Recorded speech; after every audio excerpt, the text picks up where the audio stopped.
جی سوال ہے کہ یورپ کی جو عیسائی قومیں ہیں وہ پچھلے 300 سال سے they have been ruling the planet. مسلمانوں کی باری کب آئے گی؟ مسلمان اپنی باری لے چکے ہیں، اب دوبارہ نہیں آئے گی؟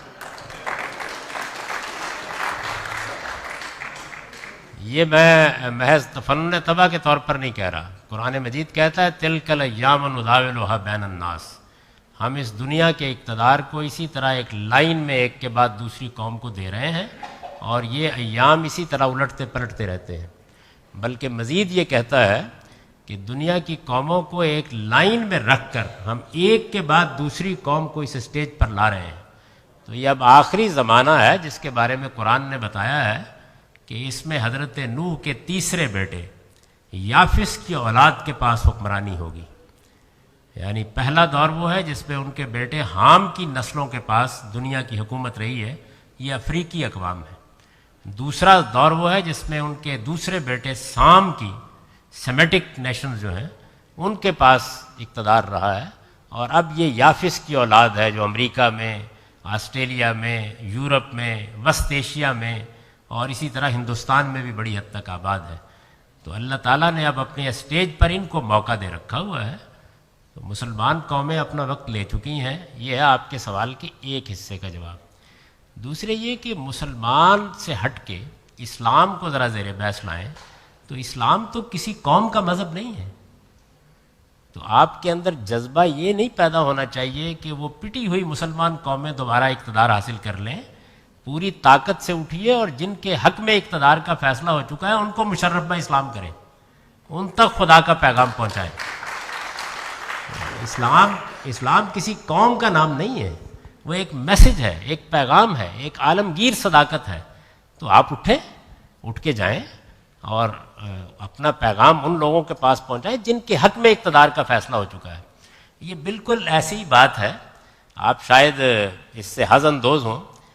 میں کئی مرتبہ پاکستان میں لوگوں سے کہتا ہوں کہ بھائی پاکستان پر جن لوگوں کو اللہ تعالیٰ نے حکومت کرنے کے لیے منتخب کیا ہوا ہے وہ کوئی 300-400 خاندان ہیں اور ان کی اولادیں ہیں. ایک لمبے عرصے تک یہی رہنا ہے، کیونکہ جب تک ایجوکیشن نہیں بڑھے گی، بہت سے حالات نہیں ہوں گے، تو کوشش کریں کہ یہ کچھ تھوڑے سے دیندار ہو جائیں، کچھ اخلاقی چیزوں کو مان لیں. لیکن لوگ الٹی کوشش کرتے ہیں. وہ کہتے ہیں مسجد کے مولوی صاحب کو ایوان اقتدار میں پہنچانا ہے. تو اس لیے مسلمانوں کو اقتدار تک دنیا کے اقتدار تک لے جانے میں تو بڑی مشکلات ہیں، اس لیے کہ قدرت کا نظام اپنا فیصلہ کر چکا. لیکن یہ موقع ہمارے پاس موجود ہے کہ ہم اپنے میسج کو ان قوموں تک پہنچا دیں. اور کیا بعید ہے، آپ کو معلوم ہے کہ ایک زمانے میں جب یافس کی اولاد حملہ آور ہوئی ہے اور انہوں نے عرب کی سلطنت کا خاتمہ کر دیا ہے، اور آپ کے علم میں ہے کہ بغداد کا سقوط ہوا اور سعدی نے اس موقع کے اوپر بڑا ہی درد انگیز مرثیہ کہا ہے. پوری مسلمان امت رو رہی تھی اور ترک چنگیز خان کی اولاد وہ حملہ آور ہو گئی. آخری خلیفہ کو ٹاٹ میں اور قالین میں بند کر کے مار دیا گیا. اس کے بعد ہوا کیا؟ اسلام کی طاقت آگے بڑھی اور وہ اقبال نے کہا نا پاسباں مل گئے کعبے کو صنم خانے سے. وہی ترک مسلمان ہو گئے، وہ اسلام کی آغوش میں آ گئے.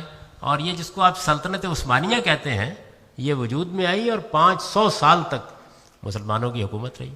تو اس وجہ سے میرے نزدیک اب بھی صحیح راستہ وہ نہیں ہے جس میں لوگ ایک دوسرے کو مار رہے ہیں. صحیح راستہ یہ ہے، اس کو اختیار کرنا چاہیے کیونکہ میسج میں بڑی طاقت ہوتی ہے.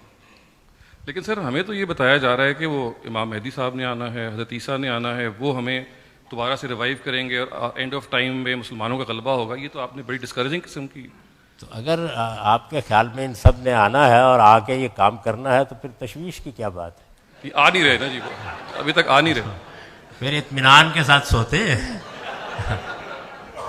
میں تو کئی بار کہتا ہوں کہ بھائی پھر تو کوئی اچھا کھانا وانا پکا کے فریج میں رکھ لیتے ہیں تاکہ ان کی خدمت میں پیش کیا جا سکے. تو میرے نزدیک مسلمانوں کو ان افسانوں سے اب نکلنا چاہیے اور اس حقیقت کی زمین پر کھڑے ہونا چاہیے.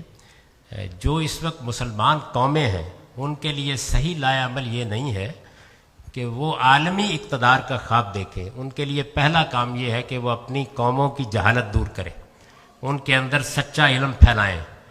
ان کو علم کے میدان میں وہ پیچھے رہ گئے ہیں. 500 سال سے ہم نے دنیا کو کچھ نہیں دیا. آپ دیکھ لیں تاریخ پڑھ کے, تو دنیا کو کچھ دینے کی پوزیشن میں آئے, اپنے اپنے ملکوں میں اچھا جمہوری نظام اور جمہوری کلچر پروان چڑھائیں, لوگوں کو اس طرح تربیت کریں کہ وہ اعلیٰ اخلاق کے ساتھ جینا سیکھیں. اس وقت تو ہماری حالت یہ ہے, یعنی اپنے گریبان میں منہ ڈال کے ہم دیکھیں تو ہم جھوٹ بولتے ہیں, بددیانتی کرتے ہیں, دھوکہ دیتے ہیں, ہماری بنائی ہوئی دوا پر کوئی اعتماد کرنے کے لیے تیار نہیں ہوتا. تو اپنے آپ کو علم اور اخلاق کے لحاظ سے بلند کریں. جن ملکوں نے اس میں کچھ تھوڑا سا ہمت دکھائی ہے, آپ دیکھیں ان کے حالات بدل گئے ہیں. یعنی ایک تو عالمی اقتدار ہے, وہ ایک الگ چیز ہے, لیکن کم سے کم اپنی قوم کے حالات کو بدلنا, ان کو بہتر زندگی کی سہولتیں فراہم کرنا, ان کے لیے دنیا میں علم کے دروازے کھولنا. میں جس ملک میں جلاوطنی کی زندگی بسر کر رہا ہوں, اس میں نے دیکھا ہے کہ ایک قوم نے اپنے آپ کو بہت بہتر جگہ پر کھڑا کر لیا, وہ بھی ایک مسلمان قوم ہی ہے. تو پہلا کام یہ ہے, یہ خواب دیکھنے سے پہلے اس خواب کو شرمندہ تعبیر کر لیں. باقی عالمی سطح پر اقتدار کا فیصلہ اب انہی قوموں کے حق میں ہوگا جن قوموں کا میں نے ذکر کر دیا. یہ بات خود قرآن نے واضح کر دی ہے. آپ کے پاس ایک ہی راستہ ہے, جیسے اس وقت ہمارے جلیل القدر علماء نے بہت صبر کے ساتھ اسلام کی دعوت پیش کی اور ترک مسلمان ہو گئے, ایسے ہی آپ کو ان قوموں تک خدا کا پیغام پہنچانا ہے. اور سب سے بڑا موقع آپ لوگوں کو ملا ہے جو ان قوموں کے اندر آ کر بیٹھے ہوئے ہیں.